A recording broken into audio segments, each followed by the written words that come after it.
اعوذ باللہ من الشیطان الرجیم بسم اللہ الرحمن الرحیم۔ السلام علیکم۔ آج جو ہم ایک حدیث کے بارے میں بات کرنے جا رہے ہیں وہ نبی اکرم صلی اللہ علیہ وسلم سے ہے کہ انہوں نے فرمایا جنت میں ایسے درخت ہیں کہ سوار ان کے سائے میں 100 برس تک چلتا رہے پھر بھی ان کا سایہ ختم نہ ہوگا۔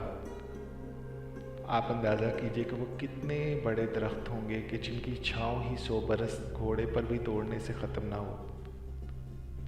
اور یہ دنیا تو فانی ہے، تو ہمیں چاہیے کہ ہم نیک کام کریں اور آخرت میں اپنی جنت کا راستہ ہموار کریں۔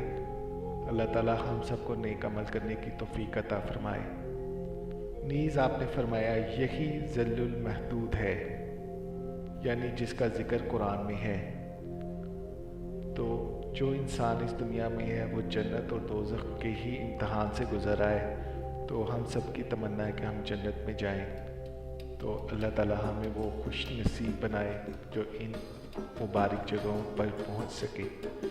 امام ترمذی کہتے ہیں ابو سعید خدری رضی تعالی عنہ کی روایت ہے، یہ حدیث حسن غریب ہے۔